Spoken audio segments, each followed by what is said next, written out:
Comment créer une page de capture qui convertit sur Systeme.io? C'est ce que nous allons découvrir dans cette vidéo. Bienvenue à toi sur cette vidéo. Si c'est la première fois que tu me découvres, je m'appelle Jean Dossou, je suis funnel builder et consultant marketing spécialisé dans les tunnels de vente. Au quotidien, avec mon agence, on aide les coachs et les formateurs en ligne à mettre en place des tunnels de vente qui leur génèrent un flux continu de prospects et de clients réguliers. Dans cette vidéo, je vais t'expliquer le processus qu'on utilise pour créer des pages de capture à plus de 50% de taux de conversion pour nos clients. Si tu n'es pas encore abonné à la chaîne, n'oublie pas de cliquer sur le bouton s'abonner et également d'activer la cloche de notification pour ne manquer aucune de mes prochaines vidéos sur les tunnels de vente et sur Systeme.io de façon générale pour t'aider à développer ton activité. Nous voilà donc sur mon ordi pour découvrir comment créer notre page de capture sur Systeme.io. Donc voilà, dès qu'on arrive ici, là je suis sur un compte démo. Même avant de cliquer sur le bouton créer et sélectionner le tunnel, on a quelques étapes à respecter pour pouvoir créer le tunnel de vente ou bien la page de capture. L'étape 1, c'est de trouver un modèle dont on va s'inspirer ou bien la structure d'une page de capture. Donc généralement, vous avez des modèles de pages de capture comme ça. Ce qui le fait aussi, vous pouvez faire quelque chose de simple comme ça, qui convertit bien. Ici, j'ai également un autre exemple qui est celui d'Alec Henry.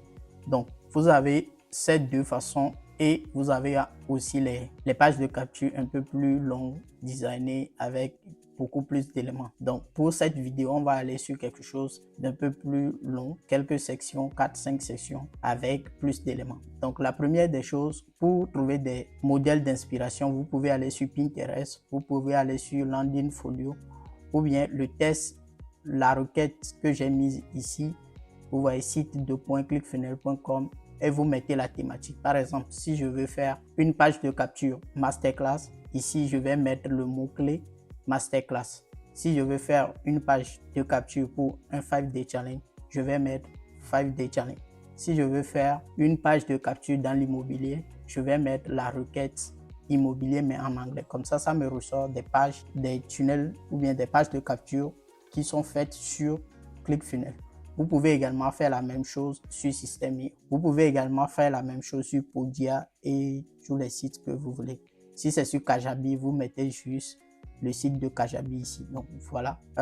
Pour cet exemple, moi-même j'ai pris quelques modèles que j'ai déjà récupérés sur Internet, mais aussi on va aller sur Pinterest. Donc je vais mettre ici page de capture masterclass. On a un exemple, donc ici on a une photo, on voit un peu la structure, on voit d'autres exemples ici également. Je décide de garder cette structure là parce qu'elle ressemble à ce que j'ai déjà en tête. Donc j'ai ce modèle là, quelque chose comme ça que je veux reproduire. Donc sur Systeme.io, je viens sur Systeme.io, c'est là on va aller sur la deuxième étape. Après avoir trouvé le modèle dont vous allez inspirer, c'est de choisir un template vide et de faire les paramétrages. Donc je viens ici, je viens sur créer page de capture YouTube. Ici, j'ai déjà mon nom de domaine qui est connecté, donc je sélectionne ça. Si vous n'avez pas encore connecté de nom de domaine, j'ai fait une vidéo, je mettrai le lien juste au-dessus. Donc je viens ici. Si vous voulez seulement créer une page de capture et une page de confirmation, vous sélectionnez directement ici. Sinon, vous sélectionnez créer un tunnel de vente personnalisé. Donc, je fais sauvegarder et je viens ici. Donc, ici, il y a les templates de Systeme.io, mais moi, je vais partir sur un template vide, juste ici. Ok, donc ça, c'est un template vide. Donc, je sélectionne ça et je viens dans l'éditeur, je fais modifier. Ici, il y a le badge réalisé avec Systeme.io. Je ne veux pas que ça apparaisse sur la page. Donc, là, je suis sur un compte gratuit, donc je ne peux pas le supprimer, mais j'ai fait une vidéo récemment sur la chaîne sur comment supprimer ce badge là, même si vous êtes sur un compte gratuit. Je vous mets également le lien en haut. Donc dès qu'on arrive ici, moi je vais regarder mon design. Donc on a une première session, on a une deuxième session, on a une troisième session et une quatrième session, une cinquième session à propos. Donc c'est à peu près la même chose ici. On a une section, on a une seconde session, troisième, quatrième, et puis on a une cinquième session à propos en bas. On va partir sur ce modèle-là. C'est la même chose, quelque chose pareil que j'ai ici également. On va prendre ce modèle-là, le déplacer un peu ici, et disons que on veut cette structure-là. Avant même de commencer par créer votre tunnel de vente, c'est important de faire les paramétrages. Ici, par exemple, je vais sélectionner ma police par défaut. Donc, je viens ici, je fais le test, je vais le mettre à 20. L'espace entre les tests, je vais le mettre à 30. Je sélectionne ma police. Je vais sur police Google. Je vais prendre une police Roboto.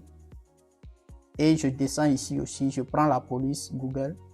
Je prends la police du titre. Donc ici, je vais plutôt prendre Roboto condensé. Et je défile pour sélectionner le bold 700. Maintenant, la couleur du test, vous pouvez le mettre ou laisser ça comme ça. La couleur de l'arrière-plan, on laisse ça comme ça. Ici, vous pouvez remettre le titre. Donc, ici, vous pouvez mettre télécharger votre guide ou bien guide offert, guide ultime du tunnel de vente qui convertit. Donc, vous pouvez télécharger ce guide-là dans la description.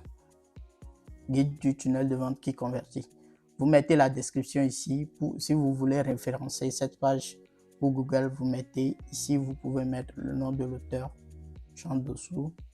Et ici, c'est important de mettre une image pour les réseaux sociaux. Comme ça, quand vous allez partager la page, il y a cette image-là qui va s'afficher. Donc, vous pouvez mettre l'image de votre mock-up, etc. Voilà. Donc, dès que c'est bon, on revient ici. On a une première section en haut. On prend notre section là et on fait moyen.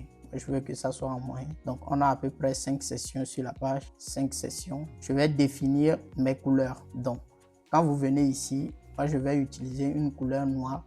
Je viens ici. Je sélectionne la couleur noire en haut. Et je vais sélectionner une deuxième couleur. Donc, vous avez besoin de 2 couleurs. Ici, on a le logo et on a l'adresse email en haut ici. Donc, supposons qu'on veut faire ça. Je descends ici. Je prends 2 sections. Je vais mettre l'image ici. Et ici, je vais mettre une liste à puces. Je mets le test en blanc. Et puis, je réduis cette section-là. Après, on a une image ici. On a le titre et du test en bas avec un bouton. Donc, je viens ici. Je sélectionne mes 2 colonnes. Je mets mes 2 colonnes ici. Après ça, on a cette partie-là. Donc, je vais descendre. Je mets mon titre ici. On a un titre. Voilà. Donc, ça, je vais le laisser comme ça parce que on va personnaliser ça et dupliquer pour les 3 autres. Donc, après ça, il y a le bouton qui revient. Je vais mettre le bouton ici. On a une autre section ici. Donc, il y a du titre et des listes à puces. Et on a 2 rangées en bas. Je vais changer la couleur d'arrière-plan en noir. Et dans ces 2 rangées, on a un titre, du test et un bouton. Et de ce côté, on a une image. Donc voilà, je viens d'ajouter tous les tests selon la structure. Jusque-là, ça ne ressemble à rien. Donc on va commencer par personnaliser tout ça. Donc ici, on a une image. Je vais chercher un logo comme ça. Donc là, j'ai téléchargé une image de logo. Ici, je vais sélectionner une image placeholder. Donc là, je télécharge mon image placeholder. Le titre là, je peux décider de l'agrandir un peu, 50. Le bouton, je vais le personnaliser en même temps. Donc c'est important d'ici de mettre vos couleurs préférées. Supposons que je prends cette couleur, je peux l'enregistrer et le sauvegarder ici. CD à la masterclass. Je vais sélectionner une police. Donc voilà, j'ai mon image. Ici, je vais changer un peu la couleur de fond. Voilà, donc comme ça diffère un peu du blanc ici. Ici, je vais mettre une image. Donc il y a ça, je fais ça. Pour l'instant, j'ai dit que je ne vais pas dupliquer tout de suite. Donc l'idée, c'est de faire la même chose ici et de dupliquer. Ici, on a notre bouton. Je vais dupliquer. Je vais reprendre ça ici et remettre ça ici. Je regarde mon design. Donc maintenant, ici, ce n'est pas très sexy. Je vais rajouter du rembourrage tout autour.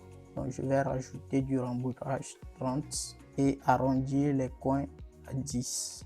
Donc maintenant on a quelque chose d'un peu plus sexy. Ici je vais remettre l'image.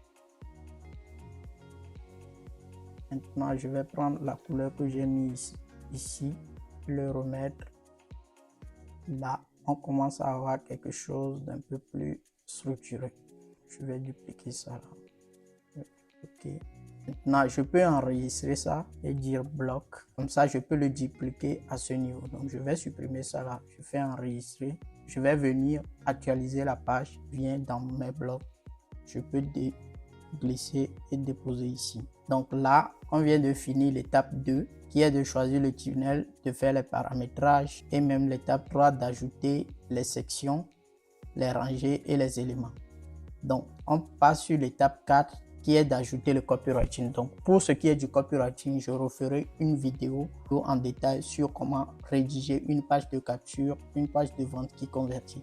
Donc, n'oubliez pas de vous abonner à la chaîne pour ne manquer aucune de ces prochaines vidéos. Donc, on passe sur l'étape 5 pour customiser notre design avec du dégradé. Donc, là, j'ai un code pour faire ressortir bien mes rangées. Donc, je mets le code là ici, je mets style et je vais mettre le code à l'intérieur. Donc, je vous mets ce bout de code là sur un Google Doc que vous pouvez télécharger et l'ajouter. Donc, je viens ici, je sélectionne la rangée là. Rembourrage, je veux mettre 20. Donc, et arrondissement des coins, je vais mettre ça à 10. Donc, je descends en bas pour copier ça. Là, on a quelque chose qui ressort un tout petit peu. Donc, je viens d'ajouter le code pour ces 6 éléments-là, c'est-à-dire les 3 premiers, les 3 qui sont en bas ici et les 3 qui sont en haut ici. Donc, on voit quelque chose qui se démarque un peu du lot. Donc, dans le code, ça apparaît de cette façon. Donc, on a les 6 éléments et le code ici. Donc, une fois que c'est bon, là, on a notre structure. Je viens ici, je descends et je fais ça. Donc, je vois que ce n'est pas très correct sur mobile. Donc, la première chose que je fais, c'est d'ajouter du rembourrage sur les bords. Donc, je fais généralement 15 ici et en haut, je rajoute en bas 35, en haut 35. Je fais ça pour toutes les sections. Donc là, je viens de finir de mettre les rembourrages sur les différentes sections. Donc, je vais venir ici dans paramètres et je vais changer la taille à 20. Bien, je vais mettre ça à 19 et celui-ci à 29. Donc, je fais enregistrer. Donc, j'essaie d'arranger un peu tout ce qu'il y a ici là. Donc, je mets les marges pour que ça soit bien aligné.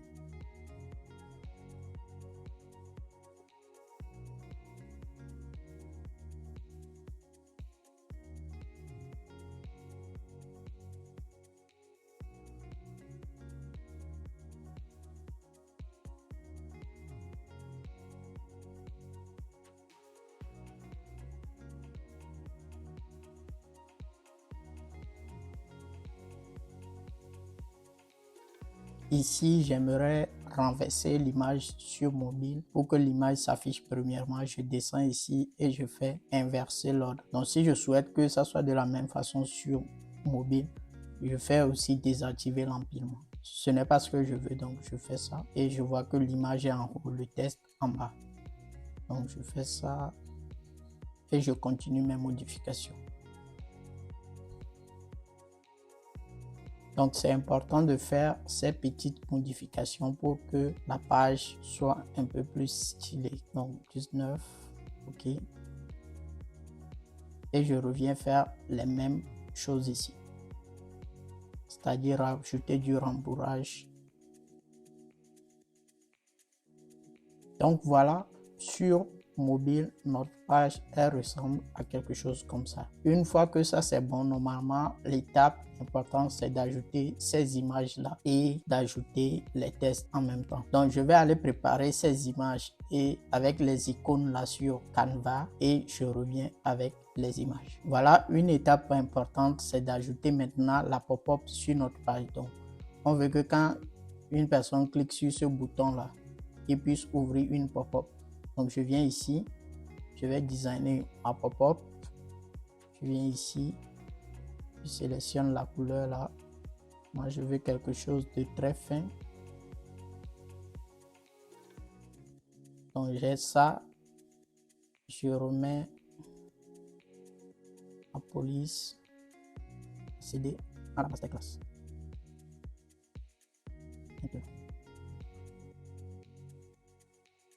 Donc, je demande le prénom et l'email. Donc, je duplique ça et je mets ici prénom. Voilà. Je peux enregistrer mon bouton là et le ramener ici. Donc, je viens, je supprime ça. Je fais pop-up, je fais bloc.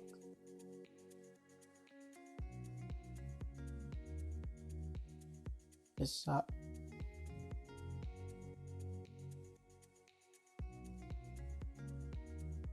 Donc ici, je change le texte, remplissez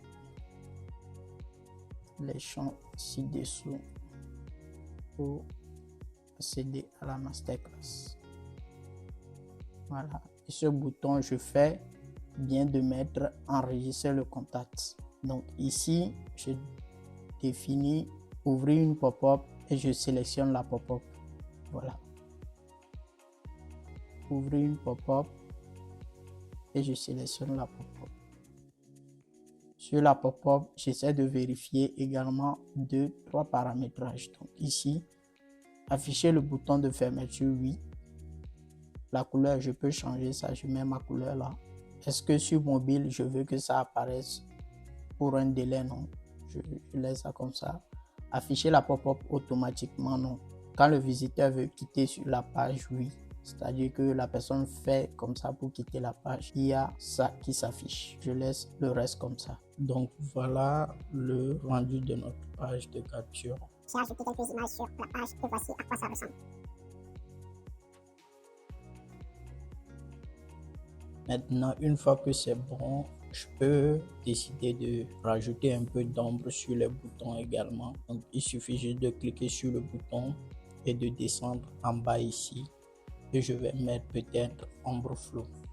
Donc, ça fait ressortir un peu le bouton, ou bien je mets foncé avec soulignement. Donc, je peux faire ça pour faire ressortir tous les boutons.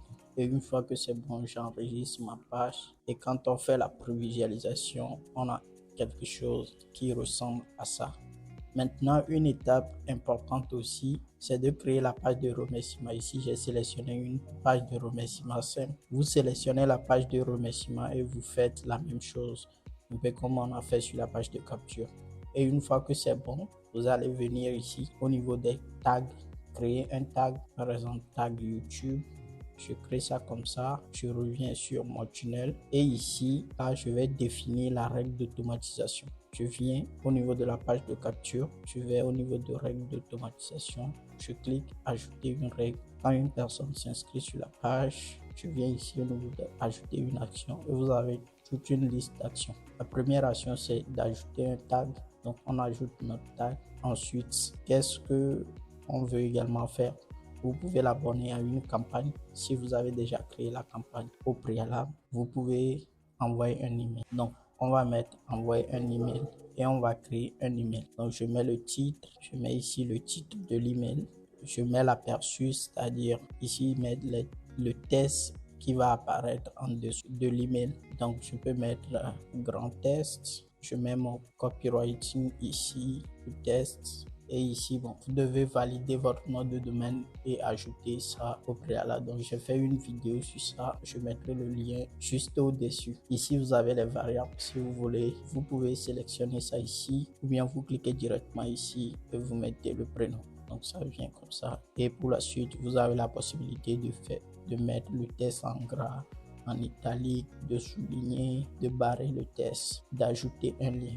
Donc, si vous envoyez par exemple le lien d'une masterclass, il suffit juste de copier le lien, de coller ici et vous allez sélectionner ça comme ça et rajouter le lien là-bas. Donc, dès que c'est bon, vous faites sauvegarder et vous revenez ici, vous faites sauvegarder la règle. Merci d'avoir regardé cette vidéo sur comment créer une page de capture sur System.io. J'espère que cette vidéo t'a été très utile et t'a montré tout le processus pour créer ta page de capture qui convertit très bien. Donc, si jamais tu as des questions, n'hésite pas à me les dire dans les commentaires et je me ferai le plaisir de te répondre. Si tu as aimé cette vidéo, n'oublie pas de t'abonner à la chaîne et d'activer les boutons de notification pour ne manquer aucune de mes prochaines vidéos.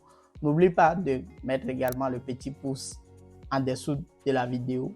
Ça montre également à l'algorithme YouTube que la vidéo est intéressante et que c'est du bon contenu. Tu peux regarder une de mes autres vidéos sur les tunnels de vente en cliquant juste sur le lien au-dessus ici ou le lien qui apparaît à la fin de la vidéo. Tu peux également télécharger le guide ultime pour créer un tunnel de vente qui convertit en cliquant sur le premier lien en description de la vidéo. Sur ce, je te dis à très bientôt dans une nouvelle vidéo.